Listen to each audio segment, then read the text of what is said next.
Em entrevista exclusiva que concedeu ao programa Direto ao Ponto, o advogado e presidente do PTB, Roberto Jefferson, comentou alguns pontos que costumam ser criticados também pelo presidente Jair Bolsonaro. Um deles é em relação ao Supremo Tribunal Federal. Vamos ouvir.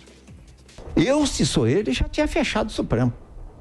O artigo 142 me dá poder para isso. Eu participei da discussão do poder moderador e garantidor das Forças Armadas, com o esvaziamento do Executivo frente ao Judiciário ou Legislativo. Eu participei. Fernando Henrique, Genuíno, Gerson Pérez, Bernardo Cabral, eu participei daquela discussão. Para quem não sabe, o que é que diz o artigo 142? Que as Forças Armadas são poder moderador. Elas estão acima dos outros poderes. Poder legislativo, executivo e judiciário. Não é isso, né, deputado? Deputado, o Supremo não tem esse entendimento, né, sobre o artigo 142. Que é bom para eles. Não o Supremo só o Supremo, faz a Constituição que quer. Cada ministro do Supremo escreve a lei que bem deseja. Ali não tem mais nenhum respeito à carta que foi votada em 88. Cada um é uma Constituição. O Gilmar entende um troço. O Melo... O de Melo, Collor de Melo, o Marco Aurélio de Melo entende de outro. Já aposentou. O Fachin entende do outro. O Xandão, o maridão da dona Vivi, entende de outro. Então, sim, deputado, mas a gente vive um grande caravançará, aquilo é uma bagunça.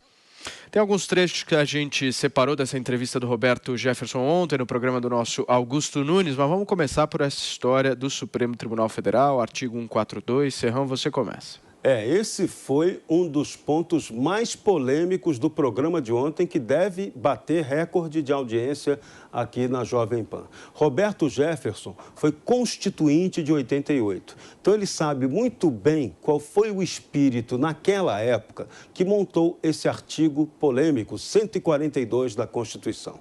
Naquele momento, havia a influência forte de Leônidas Pires Gonçalves, ministro do Exército de José Sarney. E ele botou esse artigo na Constituição, essa ideia é dele, e os constituintes discutiram muito e aceitaram uma tese de que as Forças Armadas, sem que isso ficasse escrito, poderiam sim operar como poder moderador.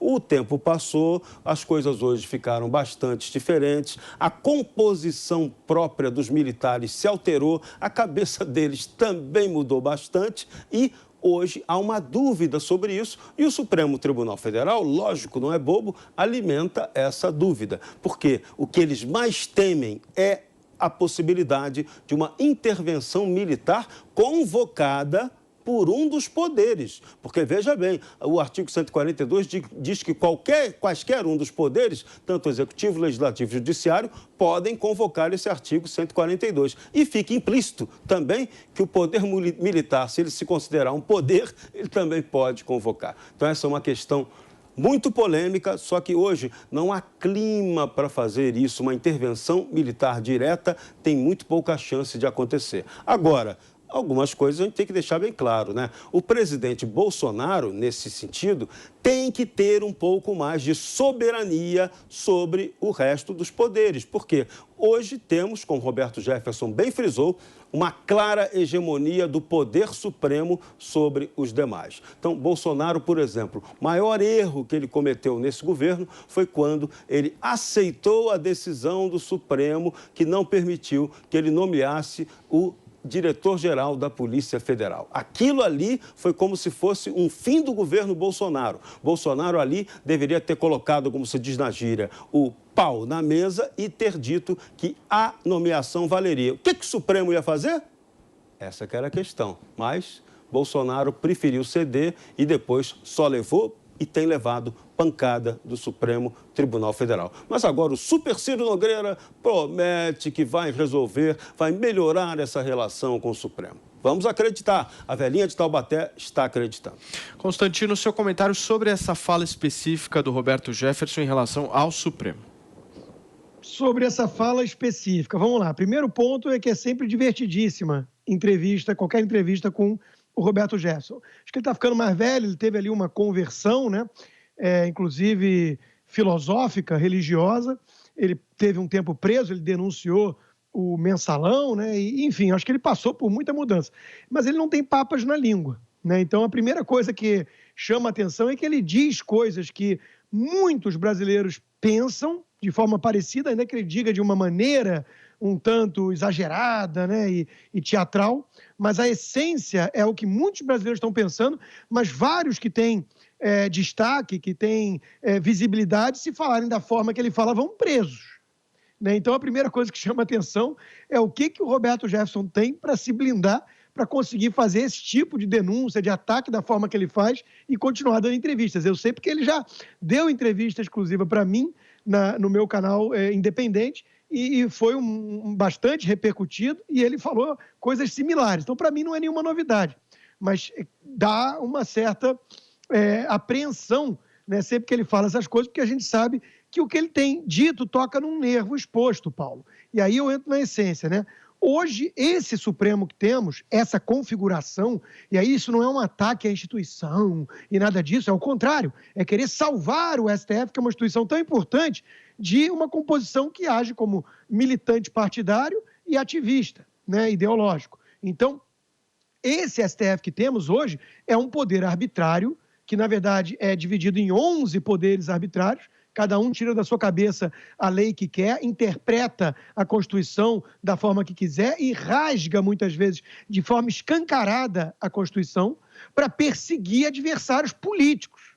Então, nós temos ali tucanos e petistas, né, que não honram a toga e que partem para cima de bolsonaristas ou do próprio presidente, com declarações, com muitas entrevistas, holofotes, que é uma coisa já muito indevida para um ministro do Supremo, que é uma corte constitucional, né? E eles fazem isso o tempo inteiro. Comparam a nazismo, falam que tem que colocar um freio, prendem deputado, prendem jornalista, dizem que a indicação não pode. É um negócio escandaloso, escandaloso. Então, a maior ameaça que nós temos hoje, a nossa democracia, as nossas instituições, na minha cabeça e na de tantos brasileiros, não vem do presidente Bolsonaro, vem do STF. Né?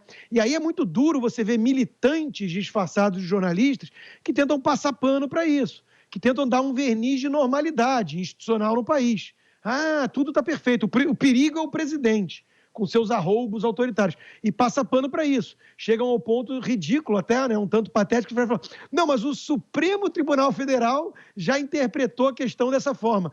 Ora, bolas, se a gente está dizendo que o problema é a própria interpretação absolutamente elástica e arbitrária do Supremo, como é que isso vai ser a prova da instituição funcionando perfeitamente se esse Supremo, que rasgou a Constituição para liberar a Dilma politicamente, para soltar o Lula, depois para torná-lo elegível, para prender deputado bolsonarista, esse Supremo diz que interpretou o artigo 142 de certa forma. Quer dizer, chega a ser palhaçada debater com gente assim. Né? Eu tenho pouca paciência, cada vez menos. Um dia eu chego no estágio do próprio Bob Jeff, né? Eu talvez seja mais novo e tudo. Um dia eu chego lá para responder da forma que merece esse tipo de comentário. Né? Então, assim, nós estamos lidando com uma coisa muito grave que está acontecendo no país. Pouca gente pode falar disso hoje em dia, e aqui eu tiro o meu chapéu e parabenizo a Jovem Pan, como emissora de rádio, para poder bancar esse tipo de debate, porque tem muito lugar aí que está cerceando. Né? Então, isso, para mim, é a grande ameaça. Qual é a solução? O Roberto Jefferson acha que é pegar em arma. Aí eu acho temerário. É assustador, né? Mas nós temos que, pelo menos, escancarar o dilema. Bruna, vai lá. Por mais que o 142, segundo diz o Roberto Jefferson, coloque as Forças Armadas como poder moderador, o STF ele usurpou aí, né? Se é que a Constituição permite que, de fato, os militares tenham esse poder, isso foi usurpado pelo STF. Então, nesse sentido, a gente está numa situação muito complicada, porque os militares já disseram que não querem mais intervir. Eles deixaram isso bem claro, eles falaram que foi muito traumático o desgaste que eles tiveram por parte de todos os seus inimigos nos meios educacionais, na imprensa, etc., que acabaram com aquela reputação que os militares tinham, depois dos 20 anos de governo militar. E aí eles hesitam muito em intervir. Então, ainda que o 142 lhes desse essa prerrogativa, eles já disseram que não vão fazer isso. Diante disso, o STF faz o quê? O STF se conforma? Não, ele vai lá e usurpa esse papel de poder moderador, criando uma instabilidade e um caos absurdo. Então, o Roberto Jefferson, ele tem razão de dizer que o STF cria muito problema né? E a partir do momento que ele diz que um presidente, seria legítimo um presidente pedir uma intervenção nesse poder, ele simplesmente está descrevendo o maior problema institucional que a gente tem no Brasil hoje, que é um dos poderes que deveria funcionar como freio e contrapeso, usurpar os demais poderes. É uma tirania que, de fato, gera problema constante, permanente de instabilidade. Então, ele tem razão no que ele disse ali. Só que os militares já deixaram muito claro que não tem interesse em ir por esse caminho. Olha, gente, o presidente Jair Bolsonaro está falando agora ao vivo. Ainda não, produção? Então, muito bem. Vamos continuar falando aqui sobre o nosso Roberto Jefferson, aqui, que deu entrevista ontem à Jovem Pan. Vamos falar agora sobre o fundão eleitoral, o fundo que financia os partidos para as eleições, né? O Roberto Jefferson também criticou bastante isso. Vamos ouvir. Quem inventou o fundo público, Amanda? Bom, a partir de 2017, né? Federal. Quem faz essas geringonças são os urubus. Quem inventou esse troço aí, fundo público? O Supremo. Mas depois de tantos casos de desmandos e corrupção com dinheiro de empresa. Desmando e corrupção é pegar dinheiro público para botar na eleição? Como é que um cristão vou financiar com o meu imposto o PCdoB? Eu não concordo com aquela cachorrada.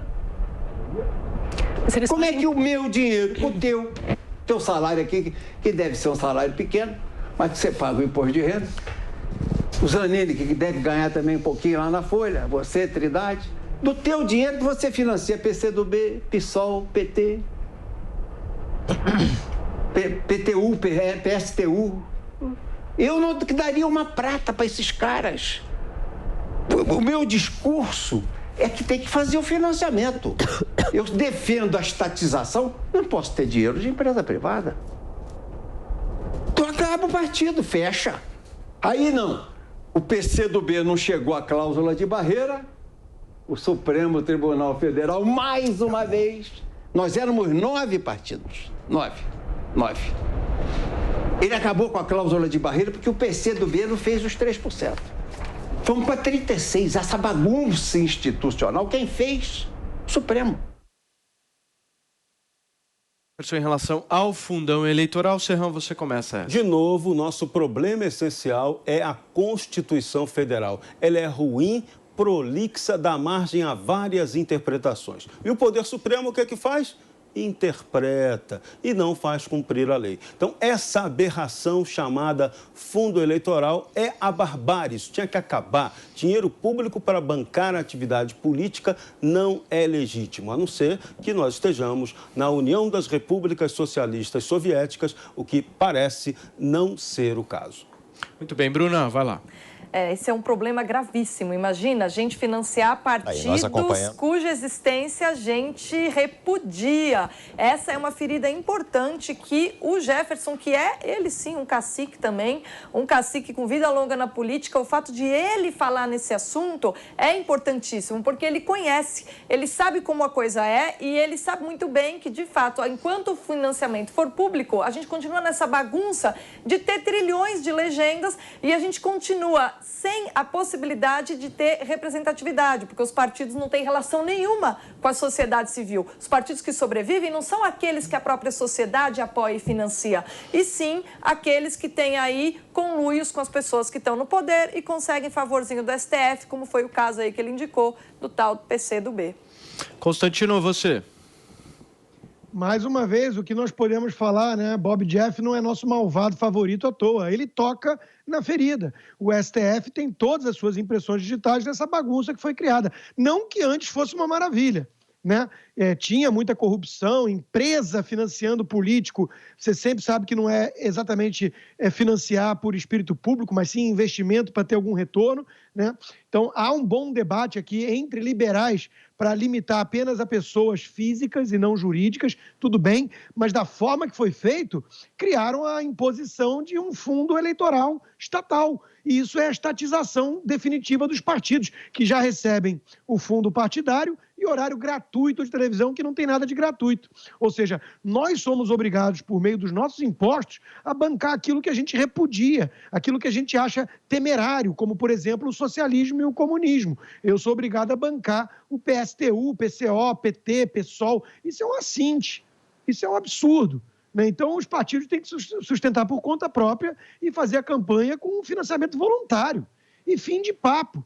Então, hoje, esse problema que nós estamos vendo, e aí que é uma sinuca de bico para o presidente, e aí a turma cínica, ou oportunista, ou purista, vai lá e fala, o presidente está aprovando o aumento do fundo partidário.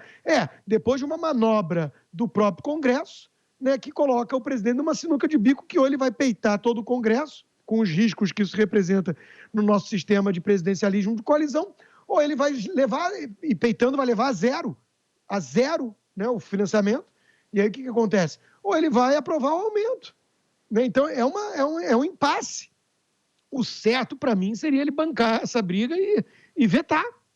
Não que isso não tenha enormes riscos ou custos, mas eu acho que ele deveria fazer e jogar a batata quente para o colo do Congresso, que vai ter que se justificar perante a população, perante os eleitores, né? Falando, não, eu quero sim meter a mão no dinheiro no meio de uma pandemia, né, com várias pessoas perdendo emprego, para custear com 4 bilhões de reais que seja, campanhas eleitorais.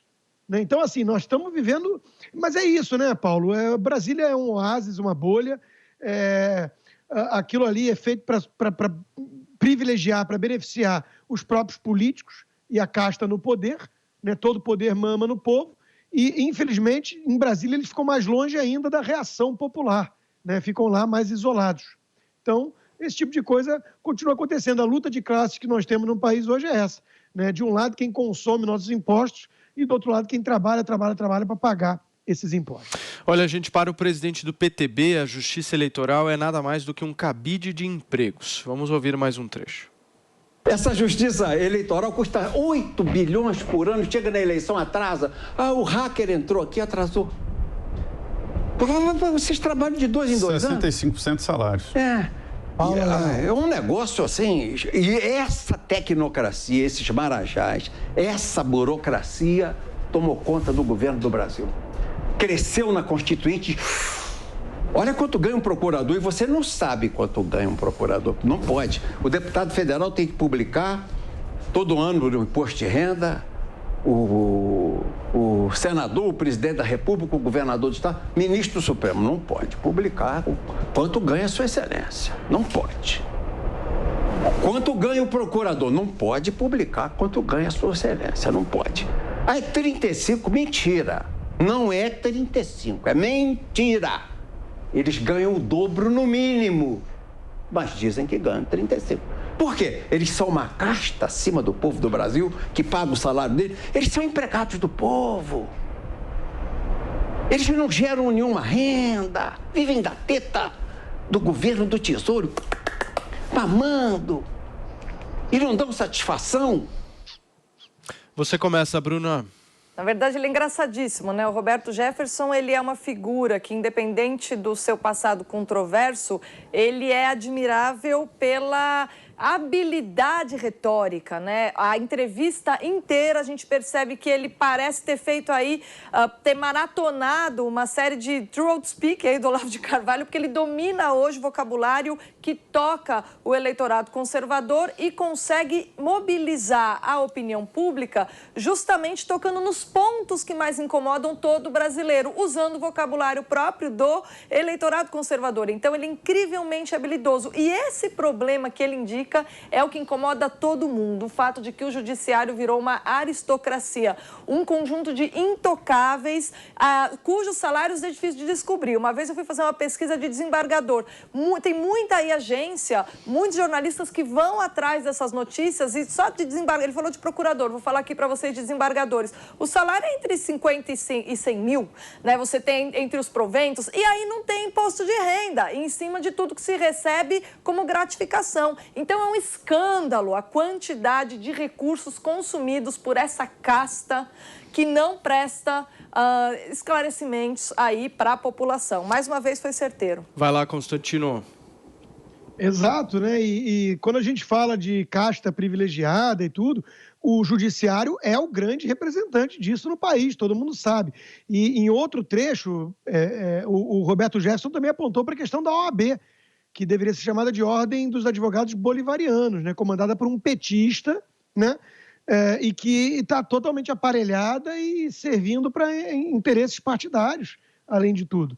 Então, tudo isso é muito preocupante, tem muito poder. Essa casta, a OAB, é citada na Constituição, né? Nós enxergamos como réis mortais essa aristocracia togada, né? E suas adjacências. Isso tudo é muito poder, muito dinheiro e muito poder. Então, de novo, né?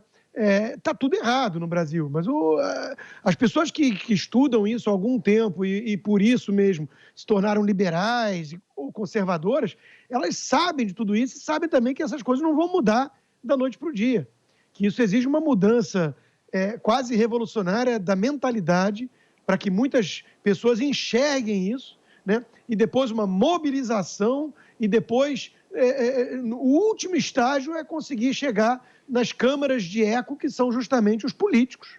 O político, ele está atento ali para onde o vento aponta. Então, antes a gente precisa conseguir mudar a direção do vento no Brasil, porque hoje o que tem de gente que ainda até demoniza político, mas na prática idealiza o Estado, idealiza o judiciário, acredita como se fossem anjos. Então, a primeira aula tem que ser aquela da escola de falha de governo, Public Choice School. Lembrar, todos os seres humanos são suscetíveis às mesmas paixões e o mecanismo de incentivos, portanto, importa muito. O poder corrompe, né? Então, para com isso de delegar um poder arbitrário a essa casta aí, porque isso está fazendo muito mal ao Brasil. Serrão, para a gente fechar. Por tudo isso é que temos que defender a sociedade brasileira, tem que partir para cima e colocar como prioridade na cabeça que a reforma política é a reforma das reformas. Se a gente tiver aqui voto distrital misto, a gente vai abaixar muito o custo das campanhas e o custo das eleições, principalmente se a gente unificar as eleições de 4 em 4 anos. Justiça eleitoral é uma aberração. A gente tinha que ter, sim, a administração da eleição, que não tem nada a ver com o poder judiciário. Então, o Brasil tem muita coisa para consertar e uma hora isso vai acontecer, mas tem que ser na base da pressão popular inteligente.